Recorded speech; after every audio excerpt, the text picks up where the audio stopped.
The Sultan of Silver rides home. Long ass day. 9:30 this morning till about 9 o'clock. Pretty full book. Had one cancellation today. Did a lot of shaves, a lot of beards, and a lot of haircuts. Got a nice bottle of wine from Tommy G, one of my longtime guests. I want to talk to you tonight on my ride home about something. Who is your accidental audience? If you are in business of some type, who is your accidental audience? What do I mean by saying that? Now check this out. Bob Ross is a painter, the guy that paints landscapes. He's a painter. But what's happened is there's a group of people who watch his videos for relaxation and for comfort and for falling asleep because his voice is very relaxing. So, and they could care less about painting. What they care about is being relaxed and losing stress. So he's dead now, but there's an accidental audience, an unintended audience. I know my initial audience is beards. I wanted to talk about beards. And then, which means I'm talking specifically to men. And then it's going to morph into hair. And then skin for men. And then it'll morph into fashion. And then it will morph into women's hair and skin and makeup, all of which I do. Not where I'm currently working now. But what's interesting is all the videos that I'm doing are being watched by not only beard people, but being watched by the ASMR crowd. I did a video over a year ago, a straight razor shave video. Totally impromptu. It wasn't planned, it wasn't scripted. It was just me talking about giving a straight razor shave and then actually giving it to somebody. And it was shot in 12 minutes, edited, up on YouTube, gets 1,000 hits a day. Who does it appeal to? Straight razor fans? Yes. Who else does it appeal to? The ASMR crowd. ASMR stands for Autonomic Sensory Meridian Response. In other words, something that you hear that makes you feel something. When I hear the harmonies of Crosby, Stills, and Nash, I get goosebumps. I don't know why. It's just it has that effect. It has a physical effect on me. Certain people's voices relax you. Bob Ross, he could be painting and talk about painting happy clouds and happy trees and the grass is smiling and all that stuff. And next thing you know, it's almost putting me to sleep. It's got nothing to do with painting. It has to do with his voice and the tempo and so forth. And I have found that when I'm teaching, totally 100% separate from the content of my teaching, some people have found that my voice is relaxing. One guy sticks his head, a guy is walking past the salon. He and his wife, they're pushing a baby carriage, and one fella says, oh man, it's the Sultan of Silver. His wife says, oh, he falls asleep to you every night. And I said, what? Apparently this gentleman has insomnia, and in order to help himself fall asleep, he literally will put on my straight razor shaving video, which helps him relax. Just the sounds, just my voice. It's kind of like Mr. Rogers' Neighborhood kind of thing. Which, someone called me that once, and you know what? That's not a bad thing. I like that. I'm kind of like a big white-bearded Mr. Rogers who rides a motorcycle and has tattoos. And just a little bit different. Kind of like that. Comforting in that sense. I like talking about things that are comforting. So check this out. What is your accidental audience for your product, your service, or what you do? Who is an incidental potential person you can market to? My ex-wife worked for a very large company that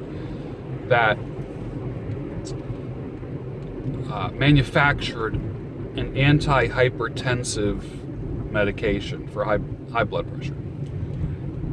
But one of the side effects, now think about this, one of the side effects was that this particular medicine also grew hair. Literally, follicles that were no longer active started growing hair. Wow, unintended consequence. Guess what?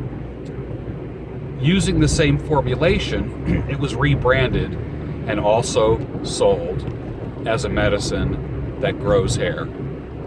Unintended, accidental audience. Now, very, very intentional. Pretty interesting, right? Who else benefits from your product or service other than your original intended audience? Think about that for a second. Is there a profit center in that? For, like the guy that has a wood shop, and he's been throwing away sawdust for years. All of a sudden, he encounters somebody that uses sawdust for the manufacture of their product. Guess what? Once a month, they start showing up at his wood shop and paying him for what he used to sweep up and throw out. Interesting, huh? Same thing with cooking oil. How about the fryer oil in most fast food restaurants and restaurants? There are companies that pick up that gnarly, nasty fryer oil, process it, strain it, and use it to run diesel engines. And you can tell who those vehicles are because they smell like French fries as they're passing you. But something that you used to throw out is now a profit center, an unintended market, an accidental customer. Who are your accidental customers? Your accidental, unintended market. Write those things down. I know we live in a era where pen and paper are rarely used. I say pencils. Go to the office supply store, buy the best pencils you can get your hands on, like the really nice ones. Not just your average little Ticonderoga number 2 pencil. Get like if you go to Staples or some of those places, they have these black pencils. They're really smooth. The graphite is like perfect. They're really nice. And buy yourself a pencil sharpener and a whole stack of yellow pads, legal pads. And use those pencils, sharpen them as needed, and write your ideas down. Write them down. Make lists. The power of lists is amazing. That's a little tip. Your life can change if you write down your goals, write down your steps, make lists. Don't use a pen that you already have. Sounds weird, but just go buy a brand new pack. When was the last time you bought pencils? Right? Most people like to say, I can't remember the last time I bought a pack of pencils unless you have children in school. But even many of the pencils that adults use are the kind you click and they have the lead that comes down. I'm not talking about a clicking mechanical pencil. I'm talking about a wooden pencil, a graphite pencil, and a bunch of pads of paper, and a clipboard. Powerful tools. Powerful for sketching. Keep one at your bedside for sketching ideas, writing things down. How many times have you ever had an idea? Hey, I'm driving through that wonderful part of town right now. You know that part of town where you kind of lock your doors? Yeah, that part of town. Anyways, how many times have you had an idea and someone said, oh my God, write that down? Or you say, man, I should write that down. And then you completely forgot that idea. 100%, just left your head because you didn't write it down. I think I'm at that point in life, because I'm closer to 60 than 50, where if I don't write things down, I'll forget them. And I say that to people, man, I got to write that down. If I don't write it down, I'll forget it. or I'll send myself a text. But what works better is if you actually physically write things down. It's a technique for productivity that still works. It's amazing. There's nothing highly technical about it. Like my videos, not very technical. They are semi-homespun, high heart content, high usable, actionable content. You know, they say opinions are like buttholes. Everyone has them and they all stink. And I don't want to be just like Mr. Opinion. I want to give you some actionable, usable information. I want to help you find your sweet spot in life. What is your sweet spot? Where do you operate the most effectively? In what environment? What kind of people do you need to be around in order to be optimally operating? Think about that. And then work hard to create that environment. If that means eliminating certain people from your life, then do it. If that means inviting and welcoming different people into your life, then do it. If that means having no one in your life, then do it. If that means getting out of the house, do it. Like this summer, I'm very productive. My roommate, I have a female roommate. You've heard me say that before. She is down at the shore house for the summer. I am by myself, me and all the animals. I don't turn on the TV, I don't turn on the radio. I'll put on Netflix or I'll watch something on demand and then I turn it off. Other than that, the house is quiet except for animal sounds inside and out, because I like peace and quiet. I don't want my thoughts and my money-making ideas competing with the sounds of junk sounds, garbage sounds, sounds that are just high-calorie content with no nutritional value. Who's your accidental audience? Who is your unintended market? Where are the scraps in your life going, and how can you make money out of your garbage, out of your scraps, out of the byproducts? Are you manufacturing something that has byproducts, chemicals, food products, stuff, wood, metal, anything like that? I know someone who goes from salon to salon and barbershop to barbershop collecting hair. I have plenty of hair on the floor. I sweep it up all the time. What do they do with it? They make deer repellent products, because apparently deer, if you hang these deer repellent products around certain expensive shrubs and flowers, the deer will smell the human scent, and stay away from it. That's what I've heard. So they make like these little stuffed animal ornament things, and they stuff them with human hair. Interesting. Hair is something I throw out. What do you have that you throw out? What is a byproduct of your industry, of your life, that you can sell? I heard Gary Vaynerchuk, who you have to listen to. You have to listen to Gary Vaynerchuk. You have to get used to him.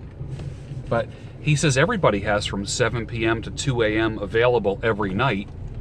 You can take a course, you can study. You can better yourself between 7 p.m. and 2 a.m. Everybody has those hours free. Now you have to determine how much sleep you want too. So this summer I'm dedicating this entire summer I am dedicating to perfecting the make a living with virtual content. That whole thing. Like, for instance, I'm part of YouTube Content Creators Academy. I'm taking all of their courses. I've written books, ebooks and like paper and ink books that are old, years old, but I'm reformatting them and selling them. I'm going to be creating a new YouTube channel about artwork. I wrote a book on how to sell artwork, how to market your art. If you're an artist, a sculptor, a painter, how can you sell that? How can you put that in the hands of people that want it? Well, I wrote a book about that. And I'm creating a YouTube channel dedicated just to that, how to sell and market your artwork. Why not? It's another, think about it. It's consistent with everything that I've talked about having another stream of income and not depending on one stream. That's important. I know eventually, like I think I used up like almost all my sick days at work. Possibly, I'm not sure. It scared the heck out of me because I was out of work for 3 days. And which means no income. Most people, when you don't work, is, like I always said, is your work like is your career like a jukebox? When you stop putting money in, does the music stop? In other words, when you stop working, does the money stop? How can you keep income coming in? Oh, there is somebody making a really bad move at an intersection right now. Oh, that could have been a bad accident. People aren't thinking. And I bet alcohol was involved in that. Alcohol makes you very daring. So does green leaf. It makes you not give a damn. And I spent so much of my life not giving a damn that I'm not interested in increasing the not give a damn portion of my brain.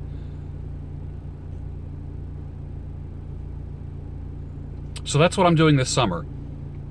I learn by immersion, which means that every free moment I am studying this thing, and I am absolutely determined to become an expert. In the words of Malcolm Gladwell, an expert is somebody who has practiced something for 10,000, practiced competently something for 10,000 hours. When you practice something for 10,000 hours, it's fair to say that you would be at expert status. What are you an expert in? Everyone's an expert in something. You might say, well, I never went to college, I was raised poor, I was raised in a village. And I'm saying this because I know I have an international audience. It doesn't matter where you're from. It doesn't matter who your parents are. It doesn't matter how much money you have. You can pretty much do almost anything you want and achieve what you want with the proper goals, taking the right steps, and discipline. And everyone has that. You have 24 hours in a day in the same way that I do. We all have 24 hours in a day. And if you're breathing, you have the same resources that I do. I was not raised rich or well off. I was raised in a very frugal environment, which meant that we had to really, really stretch a dollar. I never knew that. I never felt that. When you're a kid, you feel loved. It doesn't matter if you're poor or not. What's important is, are you loved? And that's what I felt. I felt loved.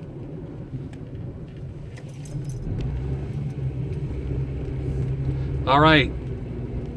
It's time to wrap up the ride home.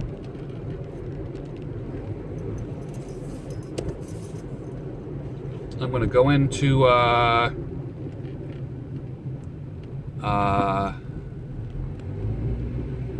bunch of animals. Someone just stood in the road, and they just said, I dare you to hit me. Holy cow, people are crazy. Anyways,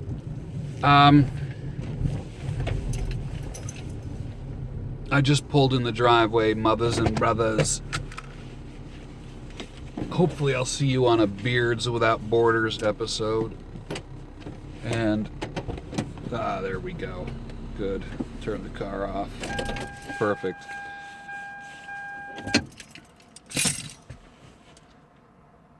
What are you going to do? You're going to sit back and make excuses the rest of your life? That you're too fat, too old, not well educated enough? Oh, fireworks going off here. Not well educated, don't have enough money in the bank, don't have model looks. I didn't have anything. I didn't have a single thing. Nothing has been given to me, nothing. You can do it.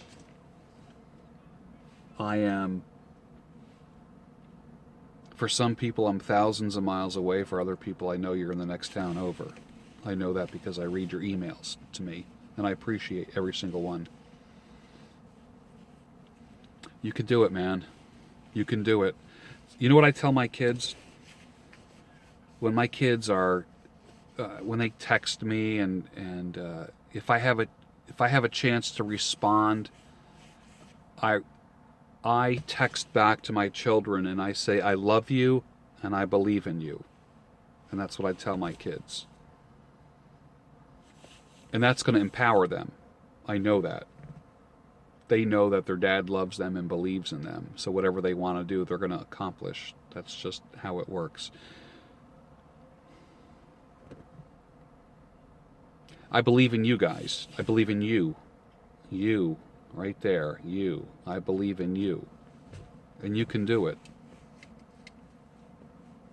Because I know what you're going through. I've been there. And like you've heard me say before, I made the mistakes so you don't have to. George Bruno, also known as the Sultan of Silver, on Instagram at George A. Bruno.